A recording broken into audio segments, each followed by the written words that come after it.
Hey, what's up guys, Albedo654 right here. Today I'm going to be reacting to 3 scary true dog-sitting horror stories by Mr. Nightmare. This was uploaded earlier today, and I'm just quickly using my computer webcam just so it's a quick video, so I can quickly upload it. And yeah, if you think you're gonna like this video, please like it, and don't forget to subscribe, and let's get into it.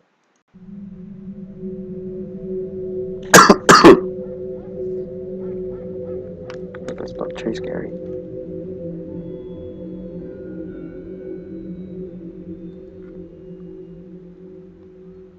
There was this one weekend that my aunt, uncle, and cousins went away upstate, and Mm-hmm. instead of taking their dog with them or to a kennel, they asked me to watch her for the weekend at their house.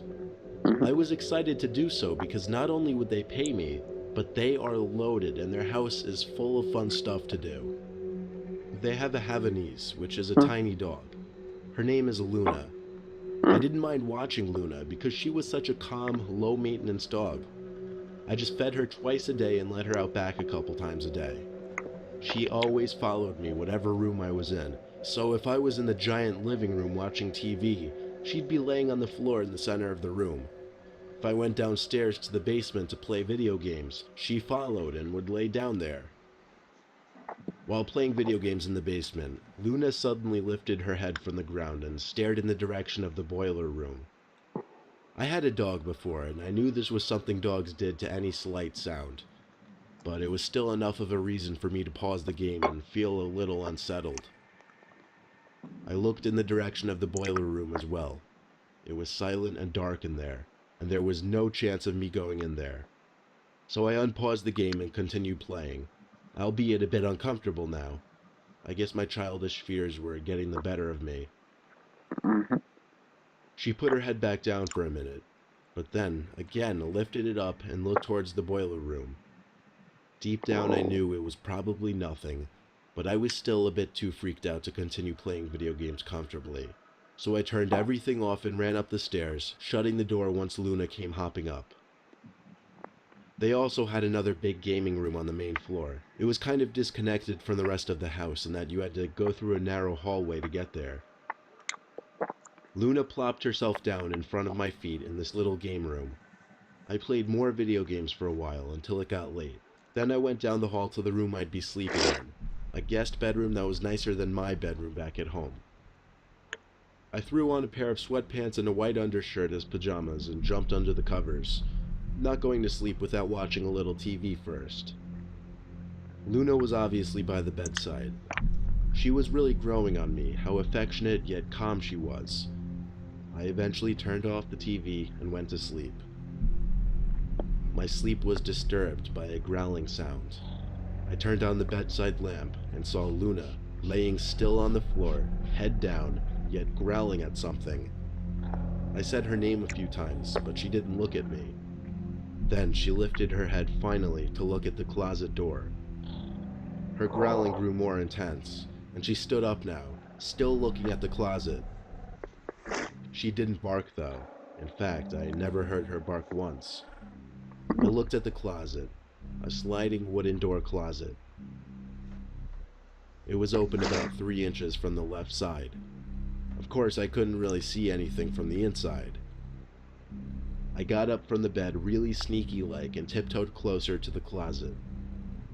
I don't know what I was planning on doing really. I guess I just wanted to look through the crack, or see if I could hear something.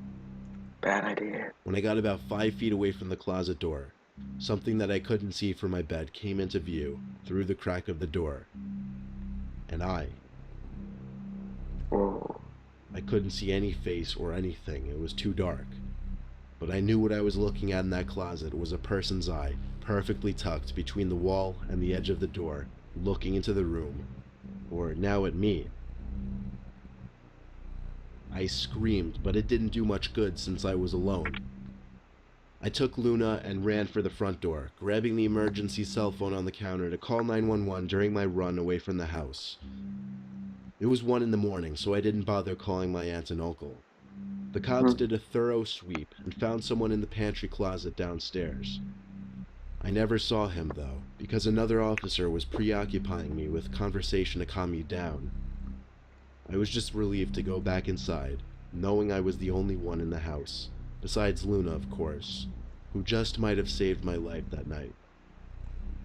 That's good.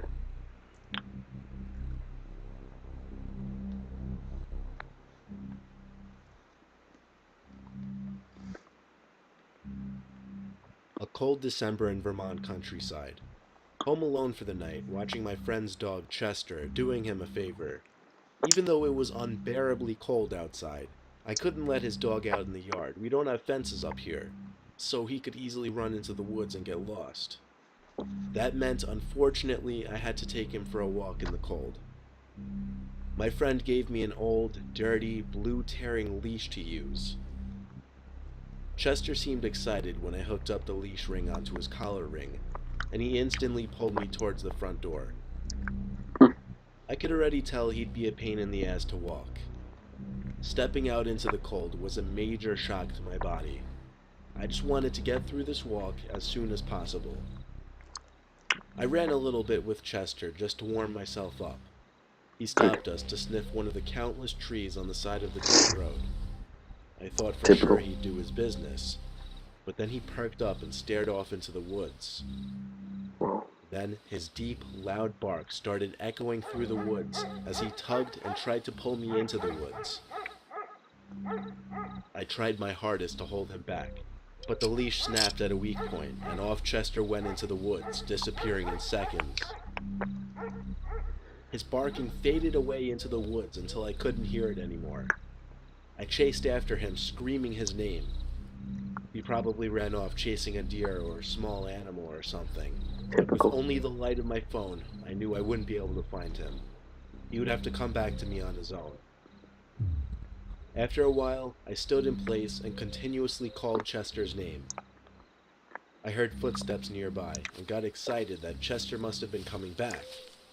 But as the footsteps got louder, I realized they were much too loud, slow, and heavy to be a dog's footprints. They sounded more like a pair of feet making the noise, not 4 legs. I turned out my light, now convinced I was hearing the footsteps of a person. The footsteps seemed to be circling me. My fear was if it was intentional or not, and if I'd been seen or not. I tried my best to tiptoe back to the road. I was covering decent distance, and then the sound of the footsteps just stopped, or faded away. I don't remember noticing which one. But because of this, I was more lax with my footsteps and walked a little faster. Little did I realize that the black object I was walking towards was a person's back. I stopped, as it felt like my heart did too. I was covering my mouth, trying not to make a sound, but it was obviously too late. The person definitely heard my footsteps. At this point, I took a chance and asked if they had by some chance seen my dog. But they didn't even turn around. They had their hood on, so I couldn't even gauge what they looked like. I took another chance and put my hand on their shoulder, and once again, felt like my heart stopped. The shoulder felt hard and wooden. I walked in front of the body facing the tree and saw nothing inside of the hood. Nothing but a long stick holding it up. It was some kind of fake dummy. That meant whatever was making those footsteps was still nearby. I didn't care about the noise anymore. I just ran back to the road and then up the hill and back to the house. I never went back for Chester, and he never came back to the house. Telling my friend was the worst part. He hated me afterwards, and I expected he would, given that we weren't exactly the closest friends to begin with already. That night, though, I had a nightmare. That I was in my room, and I heard Chester's barks out in the woods, like scared, whimpering type barks. I woke up and looked out the window to the dark woods, hoping the barks were real, and I just heard them in my dream. But they weren't. It was silent. I don't know what happened to Chester. I don't know what the dummy was doing in the woods, and I don't know who was making those footsteps that night. Quite frankly, I'm not sure I want to know the answer to any of it.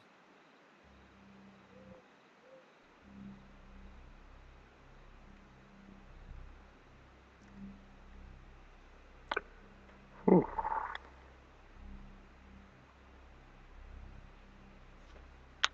I was watching my neighbor's dog for a little extra money one night. She was a creepy neighbor, though, not intentionally, but she was kind of old and had an antisocial vibe to her. She was obsessed with her dog, so when she was apparently visiting family or something across the state and couldn't bring the dog, she practically begged me to watch her. But when I agreed for the right price, she literally scolded me about what to do and not to do as far as taking care of her. The dog's name was Hazel. There was a lot of pressure put on me for watching this dog. She insisted I stay at her place instead of taking the dog next door to our place. She had a spare bedroom with a single twin-sized bed and a desk in the corner. That was all that was in the room. The dog was small, white, and puffy. I don't exactly know what kind, maybe a Bichon Frise. It was loud, yappy, and annoying though, and I hated it.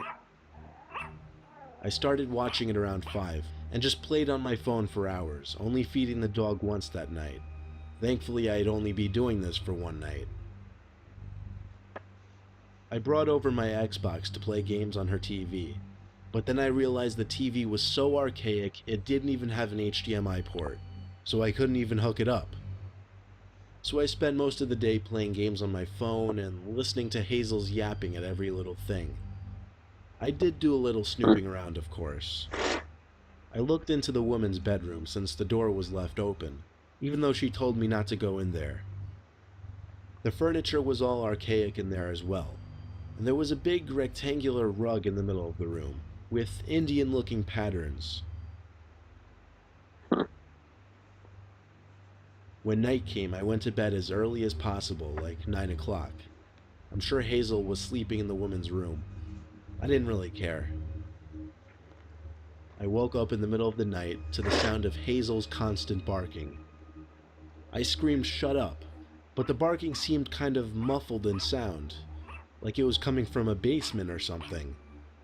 But I wasn't aware of a basement in the house. I walked to where I heard the barking coming from. I was confused to realize it was coming from the woman's bedroom. I walked inside and saw the rug in the middle of the room had been rolled up to the corner, exposing a door in the grounds, opened up. It was pitch black down there, but Hazel's barking was definitely coming from down there. I was scared shitless. Obviously Hazel didn't open this door, and she was barking at something down there. I didn't want to shine a light down there in fear of what I was going to see. I was about to leave the house and run home, but I couldn't just leave Hazel down there. I whispered her name, and then the barking stopped. I was hoping to see her running up the stairs from the dark abyss any moment, but she didn't. Something did come out of the darkness, though. It was a hand grabbing onto the side of the opening. The hand of a man. I was faced with a fight or flight scenario, and being the little 15-year-old I was, I chose to run for it. I woke my parents and screamed at them what just happened. My dad called the police and reported a break-in next door. The police checked the woman's bedroom as I described. The rug was apparently back in place and the door was shut. They still went to check it out, and apparently found a big crawl space type area with a bunch of weird things laying around. No sign of a person or Hazel. When the neighbor returned home the next day, my dad confronted her for me. Apparently she threw a huge tantrum and mentioned something about the demons making noises below her at night. Then she exploded into tears over her dog. Ever since that day, we haven't spoken a single word to her. We hardly ever see her anyway. She never leaves her house. I'm okay with that. It still terrifies me to think of that night, though. I would imagine so. If you enjoyed this video, be sure to give it a like, and don't forget to subscribe to my channel if you haven't already, and I will see you guys in the next video. Goodbye everyone.